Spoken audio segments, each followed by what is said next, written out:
Welcome to Slimefoot, the Spore Cloud. As far as opening hand goes, yeah, we've got 4 lands in the hand. We have sapling. Yeah, I like this a lot. We're going to keep on this one. We have a little Illusioner's Bracers to kind of get some extra sapling activations. And then anything else? Let's go lead off with Bayou.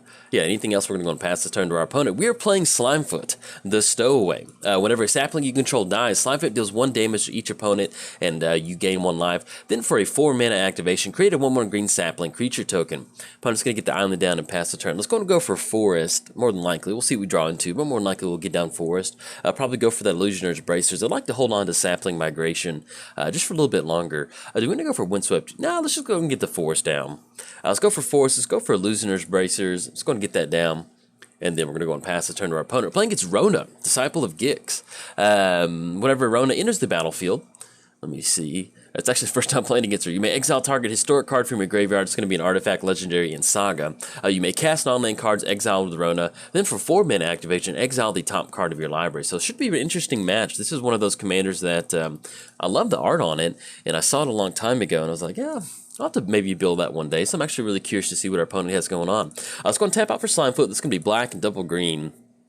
Anything else, we're going to go and pass turn to our opponent. We have a ton of sapling cards in the hand, which is really good for this deck. The way I've built the sapling deck is we have, a couple different win conditions with actually Slimefoot himself or herself. I'm pretty sure it's a him, I would assume, but don't want to assume though.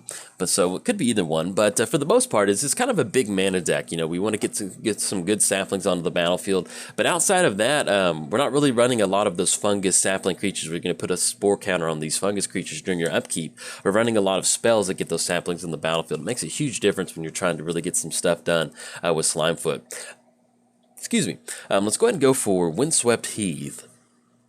So right now, if we go for Fungal Sprouting, that's going to be 2 for each creature token that you control. We kind of need to sequence this to where we get a lot of saplings on the battlefield. So let's say that we end up going for Fungal Sprouting. We could get those going. Let's do this. Our opponent's kind of off to a slow start. Let's go ahead and go for Illusioner's Bracers on this one. That's going to be 1, 2. We can crack the Windswept Heath. We're going to be able to get down Overgrown. Excuse me. There we go. Illusioner's Bracers like, it's 3, not 2, buddy. All right, so we're going to get it on there for 3, then we're going to go and pass the turn. We can crack the Windswept Heath, get that Overgrown Tomb into play tapped, and then we can kind of slowly start sequencing some of this stuff.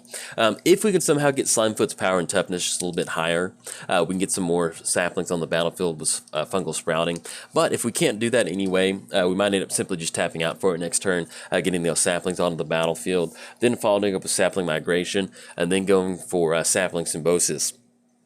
Creating 1/1 green sapling creature token for each sapling or each creature that you control. It's such a good card in this particular deck. So hopefully that'll be the way that we can kind of sequence some of this stuff. Now, if we do run into one of our artifacts, it also allows us to kind of really kind of start to kind of ramp out some of this stuff, going for those activations, especially since we do have Illusioner's Bracers on actual Slimefoot himself. All right, opponent's going to swing across for 2. It's going to put us down to 28, and that will be no total commander damage. It's going to crack the Windswept Heath.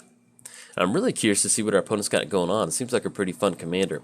I don't know what it is about Rona. Let's go and grab Overgrown Tomb. I'm not going to pay 2 life. It reminds me of like a Star Wars art. I think it's just that back window and kind of like the black and blue. It looks like an evil Jedi or something like that. I don't know why. I thought Star Wars the first time. It was probably Star Wars marketing is like seeping into my brain. It's going to get down Swamp. So at this point right now, we can end up with 2 with Fungal Sprouting, or we can simply just go for a sapling activation, end up with 2 of them once we get the Illusioner's Bracers activated. So I guess at this point right now, since it's going to be the same, we'll just go ahead and pass the turn to our opponent. They do have Temple of the False God online, so they're online for that mana. But yeah, we'll just simply go and pass the turn with it. We can go ahead and swing it for 2. Yeah, let's go and do that. Swing it for 2. We'll have that activation next turn to get those saplings onto the battlefield. Then we can start going for the Sapling Symbiosis. Now, if we do get in the spots where we get to that 8 mana, that's going to be 4 saplings per turn. So hopefully, fingers crossed, we can get there. And then as far as actual win conditions for the deck, there's a couple different things in there. Let's go and pass the turn to our opponent, then I'll kind of cover what we've got going on. But yeah, as far as the actual win conditions, so we do have a couple different sack outlets in here. You always want to be able to take advantage of something, like Slimefoot's ability. Whenever a sapling you control dies, you want to be able to kind of control that aspect of the card.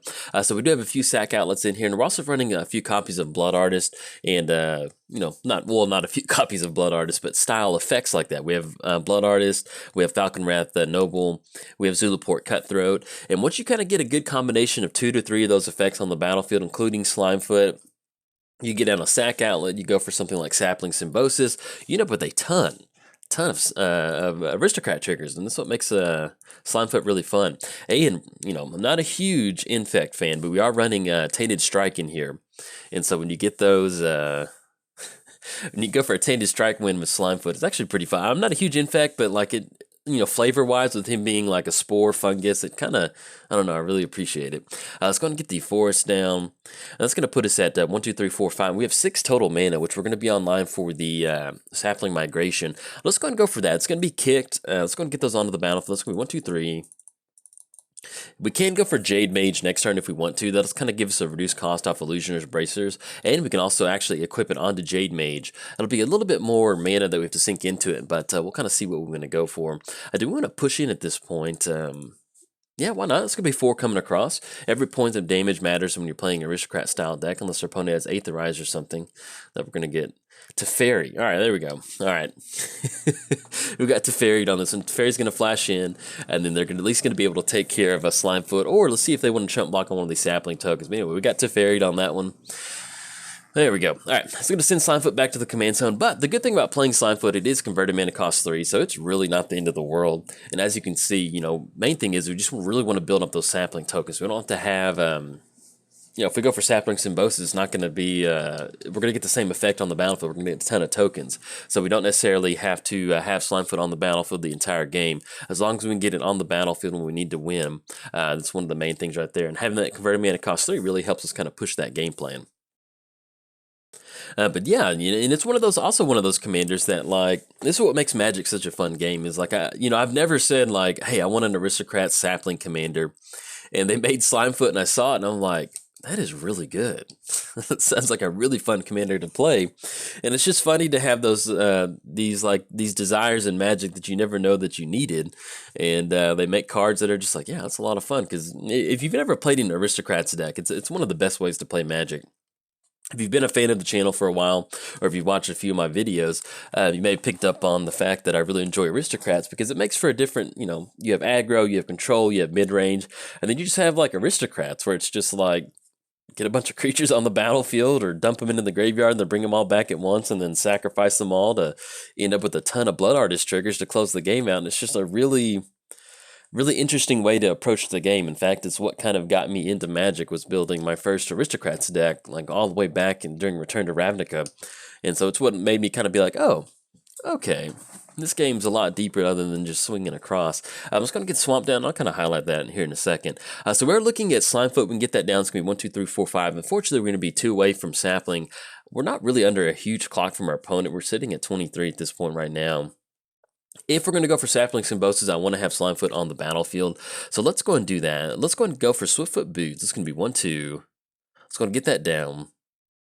And if we go for Jade Mage, yeah, let's go and go for Slimefoot. It's going to be 1, 2, 3. That's going to leave us open to some sort of spot removal. But if they're going to have it, they're going to have it. So we're just going to get Slimefoot down, keep our fingers crossed they don't have some spot removal. If they do end up using it, wouldn't be the end of the world. And then at this point right now, I want to hold on to as many saplings as possible, simply for the fact that we can go for the symbiosis and then really kind of amplify that out. See what they're going to tap out for. All right, opponent's going to go for Familiar, enters the battlefield, gain 2 life, and then whenever dies, draw a card. See what else they're going to tap out for. Our opponent's going to go for Rona. All right, go ahead and get that in there.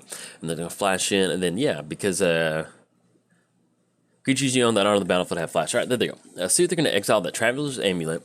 But yeah, the fun thing about Aristocrats is, like, when I got into Magic, I got it during a Return to Ravnica, and I built just a green-black scavenge deck. So that kind of really made me appreciate the graveyard.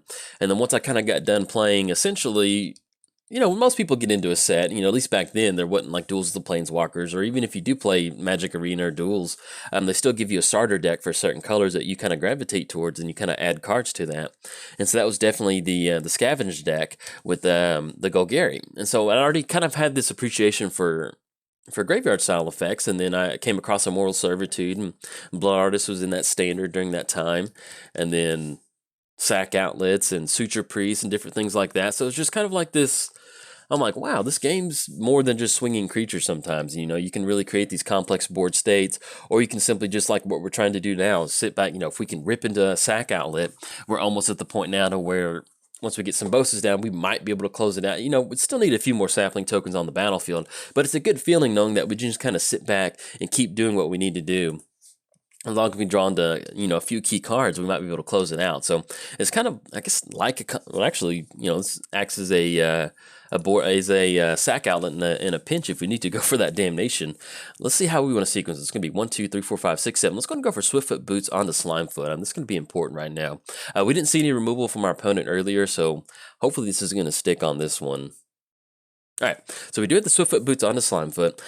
If we go for Fungal Sprouting, there's going to be a few more creatures on the battlefield. We can also go for Flash off of Sapling Symbiosis. Let's go and do this. Let's go and go for Fungal Sprouting. This is just going to be 2, 1, 2, 3, 4, 5, 6. Yeah, let's just go and leave up Symbiosis. That's going to be a really good option for us to go to. That'll be another 7 saplings on the battlefield. Let's say our opponent does go for a board wipe. We can go for that in response to that. Yeah, well, I like leaving up the Flash option on that, so we're simply just going to go and pass the turn. But yeah, so after I built my Golgari deck, that's when I started building like a Mortal Servitude Aristocrats deck. In fact, if you didn't see it, I put out a like a kind of a more polished version of my first deck on MTGO Traders probably about a few months ago. And yeah, I just felt it was really fun to go from, this is just a deck I take to my local gaming store, and they're like, all right, I'm going to do some Magic content video on it, how far you can go in Magic. But yeah, you know, if you've never played Aristocrats, definitely go for it. It's just it teaches you kind of how to count up certain math in your head. You know, if we do have Tainted Strike, we know we need to have 10 creatures on the battlefield, which is really important to do that, to start sacking some of those saplings. But outside of that, one big thing you need to keep is, like, you know, certain creature counts. You know, if you are playing a true Aristocrats deck that's really big on Reanimator, you got to count how many creatures you have. You have to count how many Blood Arts effects that you have. So let's say there's 14 cards in the graveyard. 3 of those are Blood Arts effects. One's a sack outlet. So you have to minus that from 14, multiply it out by the number of Blood Artist effects that you do have, and then factor in, you know, well, that they do have spot removal. They might be able to do this and go for that and different things like that. So it's a fun way to kind of do some quick math in your head. All right, I need to get back to the game state. Opponent's got a lot of stuff going on. We got Sword of Fire and Ice coming down. Opponent did get down Blinkmoth Urn, so they're going to be online for a lot of mana getting that down. Let's see if they're going to go for the Sword of Fire and Ice activation. They do have at least 2 mana between Sunken Hollow and Mindstone to equip it onto one of their creatures, and we do see Kozilek. Mr. Kozilek himself on top of our library. Now, one thing that we can do is we can go for Sapling Symbiosis. We can go for that activation, or actually flash it in, excuse me, and then we'll also be online for Damnation next turn. So that's something that we can do. Now, we end up with a lot of triggers, but unfortunately, it's not going to be lethal on that one. Let's see how they want to swing in on this one. All right, no swinging from our opponent. And let's go and go for the, oh, excuse me, with Teferi, we can't go for that. That's a misplay on my part. I forgot Teferi was on the battlefield. I got a little too chatty on that one. Now, if they do end up casting Kozilek, it's not the end of the world. Okay, so they're going to add that Blinkmoth Urn mana to their mana pool. They're simply going they have no colored mana either, so they can't take advantage of it. Let's go and go for the Sapling Symbiosis. Yeah, we're going to go and cast it. It's going to be, we do have 2 artifacts, so we'll be able to take care of that urn. It's going to be 1 green. That still puts us online for Damnation if we end up going for that. There we go. End up with a few more sapling tokens on the battlefield. So that's going to be a total of, we're looking at 13 saplings.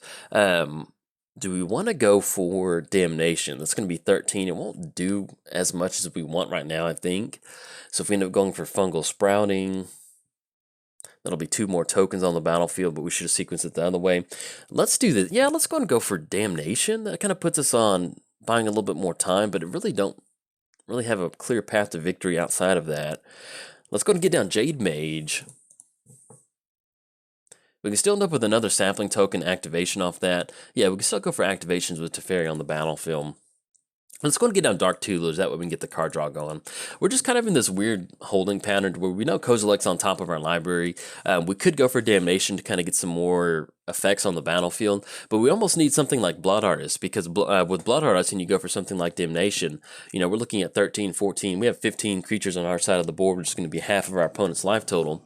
They have 1, 2, 3, 4, 5, 6, 7. They have 7 creatures over there, so that's going to be another way for us to get the kind of like amplifying effect. You do run in, when you're playing Aristocrats, you do run into certain styles to where Blood Artist cares about all creatures on the battlefield dying, whereas stuff like Zulaport Cutthroat is only going to trigger for creatures that you control dying. So that's also kind of one of the main differences between some of those Blood Artist effects. So if we can draw into something like Blood Artist, get it on the battlefield, go for damnation, that'll be a total, kind of board wipe applying that to our opponent. We'll still end up with some really good triggers on our, at least some good life gain on our side of the board. All right, opponent's going to go for Mirror Works.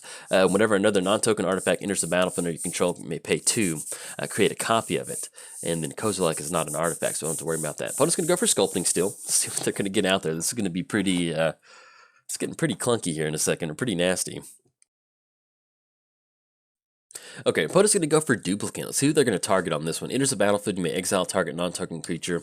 Yeah, pretty much at this point right now, they can make a copy of it with the Mirror Works on the battlefield, but pretty much we're only looking at Jade Mage and one of our sapling tokens, so not the best, but unfortunately that does happen sometimes. We got Duplicate coming down, and then to see if they're going to make a copy off that Mirror Works or not. All right, so our opponent actually on the second Duplicate trigger, they accidentally targeted the Glass Spinner. So I guess they wanted to leave one of the sapling tokens up. Not really sure what was going on with that. Oh, there we go. So they had to target Kira to get that first little activation out of the way. And then they were going to put the Sword of Feast and Sword of Fire and Ice onto Kira. Okay, that makes a lot of sense now. Now, they will be swinging in for 5. They will be able to get a land on the battlefield. The main thing at this point right now is they have no mana to really go for that. So we will at least be online for Damnation next turn. It's going to be a really good board wipe. They're going to get a reset with Kozilek, but we'll see if we can't still take advantage of something like Fungal Sprouting to get that onto the battlefield, because we're looking at 1, 2, 3, 4. We're looking at 8 total mana. That's going to be 1, 2, 3, 4, 5, 6, 7. So if we do hit the land drop, we'll actually be online for going for Fungal Sprouting and Damnation. But either way, we'll try and make it work. We still have the Dark Tutelage trigger, so we also have another access to another card too, so that could give us an option to maybe hopefully rip into something like Blood Artist, or if we run into one of our tutors, we can tutor it up and get it on the battlefield, because we're getting to the point now to where it might kind of push the game into our advantage, hopefully. Fingers crossed is what we're going to go for. All right, see, we draw into off the Dark Tutelage, off that reveal. And I love the Hero's Downfall, okay. And I love the that look on that guy's face, I don't know, the demon, I love it. All right, draw into Essence Warden. So we're going to be able to add some pretty good chunk of mana to our mana pool. Oh, there we go. I thought we had to put them on the stack. Click OK. It's going to be 1, 2, 3, 4, 5, 6. Let's go ahead and go for Fungal Sprout. Yeah, we want to get some extra triggers, so we're going to go for Fungal Sprouting. And then tap out for 1 green. Get a few more saplings. Do we want to push in on this one? We want to make sure Slimefoot stays on the battlefield. That's going to be, I guess technically either way, we're going to get in for some extra damage. Let's go and go, well, we're going to miss out on the actual Damnation itself, and then we'll have online to Hero's Downfall. Yeah, let's go and do this. Let's go and go for, Damnation. Yeah, because if we go to our second main phase, we're going to miss out on that mana. It's going to be, and then we won't have enough mana to go for Hero's Downfall, which they'll have to ferry off the battlefield at that point. So we're going to go and go for it. It's going to be 1, 2. I would like to get a swing in on this one, but I really want to have Hero's Downfall online for us. And we can also get down Essence Warden too. All right, there we go. Let's go and get those sapling triggers going. Now we're going to right-click, always yield to the Slimefoot activation. So it's going to allow us to gain a pretty good chunk of life on this one, and also tax our opponent's life total. All right, almost basically swapping our life totals. Let's go ahead and go for Essence Warden. That's going to be 1 green mana. And let's go and get these Swiftfoot Boots equipped onto Essence Warden. And that still gives us just enough mana to leave up Hero's Downfall. Let's go and push in for 1. It's going to put our opponent down to 12, and then we've got that 12-turn clock established with Essence Warden.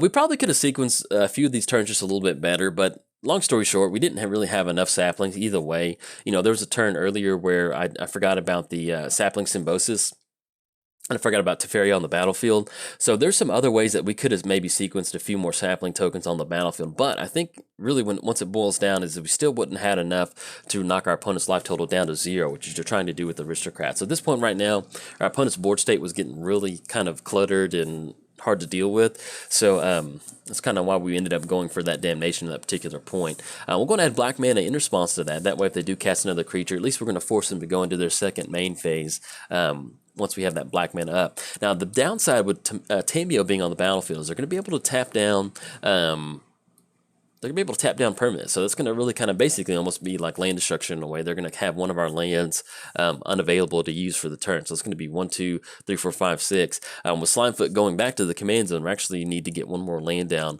to get Slimefoot back onto the battlefield to really kind of get that going. Let's see what they're going to tap out for. And I know they do have Kozilek in hand. They've got 20 mana up there, which is just absolutely... it's a lot of mana. See if they're going to go for the Rona trigger. We're going to gain 1 life off the Essence Warden trigger, and they're going to target Teferi, bringing that back to the graveyard. Or they're going to exile it, yeah. So you may cast non-land cards, exile and run. Okay, there we go. Sorry, I just wanted to, I know I read it earlier, but sometimes, you know, at the beginning of the game, I'm trying to see if our hand is good, trying to see a bunch of different stuff like that. I was making sure I understood how the actual Rona trigger worked. All right, so Teferi's going to enter the battlefield. It's going to be another life gain, putting us back up to 30. And opponent's going to go for Myriad Landscape. And opponent's going to finally tap out for Kozilek. Now, the downside to Teferi being on the battlefield out of exile is that we're not going to be able to go for Hero's Downfall. That would have been a good option for us to go for with Kozilek, but with them going for Teferi first, that kind of made it to where we can't go for that spot removal on Kozilek. So at least they're going to have Kozilek on the battlefield. They have a few copies of Swiftfoot Boots, so at least going to be swinging in. The good thing about Kozilek is it's simply just going to allow them to rip into a few more cards. They're actually not going to get that much card draw off of Kozilek. There will be online for that discard a spell and a counter target, mana cost converted X. But at least at this point right now, we don't have to worry about something like Annihilator coming across on our side of the board. And with Essence Ward, at least it's buying us a little bit of an insurance policy with all these creatures entering the battlefield from our opponent. But this is a sweet Rona deck. This is one of those commanders that you come across and I'm like, would that really work that well? And then you see this right now laying out before us and I'm like, wow, this is really good. So definitely going to go, I know this is not a huge Slimefoot showing, but I always like to post videos that at least have one really good strong showing from a commander. And there may not be that many Rona decks out there. So definitely want to kind of make sure this deck gets posted online. So I'm going to go and post this one up. Tried to get a little bit better Aristocrats action for you, but just couldn't find that extra Blood Artifact. But we'll see what else our opponent's going to roll out. They've got a pretty good... when you've got multiple copies of Blink Moth on the battlefield, Foundry Inspector, it's pretty nuts on this one. Now, the fun thing about Mirrorworks is I used to play like a mono-red Cloud Post deck. And when I was getting into Magic, and I used Mirrorworks to get down Pandemonium. I used Mirrorworks to make copies of like Leveler entering the battlefield and stuff like that. So every time I see Mirrorworks, I always think of Cloud Post decks. I know it's a lot of fun. I don't know what it is about Cloud Post, but that was just like king of the casual room.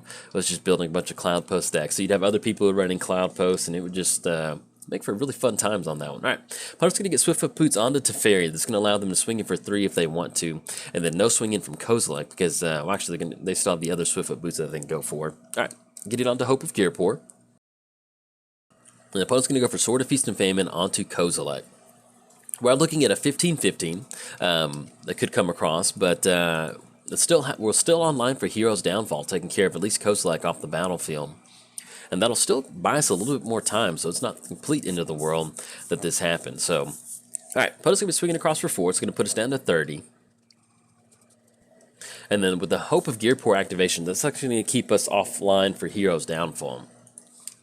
And then with the Rona Disciple, exile the top card. Okay, so that's not something they can exile out of the graveyard. So we're going to have the Dark Tutelage trigger. Once again, our Bayou still tapped down from Teferi.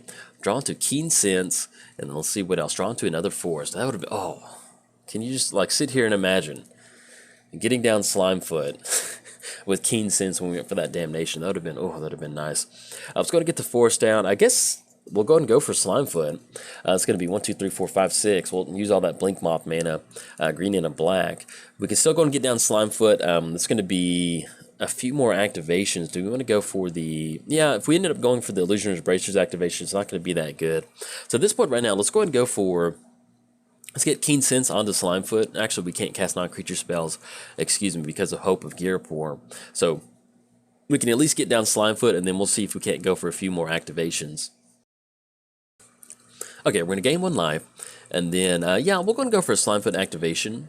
Or we can actually wait until next turn. We'll just go and get out of the way. That way, opponent don't really have to wait around for anything. Get that life gain, and like I said, we'd like to go for Keen Sense, but unfortunately with Hope of Gearpore, that's going to be preventing us from getting any sort of action done on that. Anything else, we're going to go and pass the turn to our opponent. So, Kozilek does have Menace, so we do have a few more... Opponent's opponent's gonna end up with 51 men, trying to trying to like stay online with commentary, but when you see that 51 mana pop up, it's still just like your heart sinks out. Like, ooh. But yeah, this is a pretty good showing of Rona. It kind of makes me want to throw together a Rona deck like this. You know, that's just, and this is what makes Commander fun sometimes. You have Rona, it just doesn't seem that good. But sometimes just little effects like that, like Rona's ability of being able to exile from your graveyard and cast it, can end up with a really good turn. You know, you can see late game, we need to get some stuff done. Our opponent just simply exiles the Hope of Ghirapur and makes it to where we can't really cast anything. We'll be online for Hero's Downfall next turn, but, you know, late game, delaying us a turn was more than enough to kind of help them, hopefully, kind of secure the win and kind of take care of that. But, yeah, what happened to Slimefoot? Okay. So we had Swiftfoot Boots get bounced back with Vincer. Oh, that's what it was. Yawgmoth's Vile Offering. That got rid of Slimefoot. Okay, all right. So our opponent's going to have the Mirror Works triggers. In fact, I may kind of just speed this up because they've got a ton of mana, so I'm going to go and let them do their thing. Now, one of the interesting things that our opponent did go for is that copy of Duplicant. They had Duplicant exile Rona, and that way it allowed Rona to go back to the command zone and then recast it going on Kira. You know, it does kind of, you know, it puts us also in a spot to where our opponent could end up going for Hope of Ghirapur. You know, with them having, you know, multiple Blink Moths on the battlefield and then being able to exile Rona, you know, kind of puts them in a spot where they could keep going for that exile and Hope of Ghirapur and sacrificing it to get down the graveyard. I just wanted to highlight that one through the sped up video. All right, our opponent did end up going for a Karn's Temporal Sundering, so that's going to, basically what happened is target player takes an extra turn after this one, and then they bounce Dark Tutelage back to the hand. So this is pretty much going to be a good game on this one. We've got Kozilek swinging across for 15. We'll go and add it up. That's going to be 3, that's going to be 18, 21.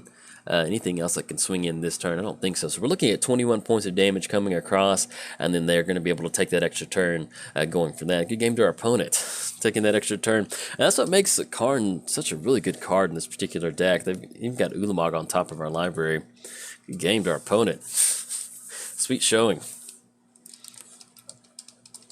And maybe just why not? Let's get Ulamog going to take care of that Overgrown too. Sweet showing of Rona. But yeah, this is what makes Commander fun.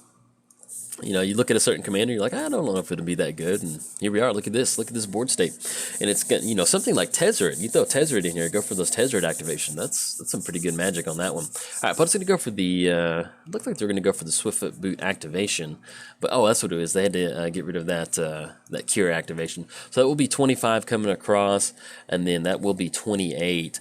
I think if they get another Swiftfoot Boot on something, but either way, once they swing across on this one, we'll just go on. Once they get the initial combat damage step going, because we'll have that Annihilator coming across, and we'll just go and let them swing in. Yeah, that's going to be 10, 25, 28. It's going to be 31, and it's going to be exactly 35. Annihilator 4, yeah, we'll just go ahead and get game to our opponent. We're going to scoop it up instead of having to get rid of that Annihilator stuff. They're going to be able to take an extra turn after this one. They've got Kozilek swinging across. They get the Sword of Fire and Ice trigger, which actually, now that I'm thinking about it, the Sword of Fire and Ice trigger is going to be lethal once everybody kind of deals that damage. But we're just going to save some Annihilator clicks on this one. You can see how fun a blue-black artifacts deck like our opponent's is. And we tried to get the sapling stuff going. You know, there was earlier in the game where maybe I could have sequenced some of these spells just a little bit better. But since the fact that we just couldn't find an additional Aristocrats effect like Blood Artist or Falconwrath Noble, or we couldn't find a sack out, it was really hard for us to kind of get that going.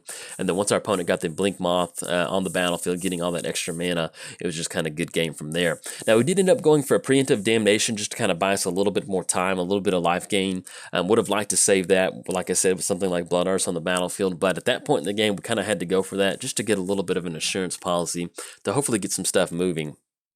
But yeah, other than that, great game, great showing by Rona. And in fact, if you enjoyed the video, like and subscribe. Thanks. Bye.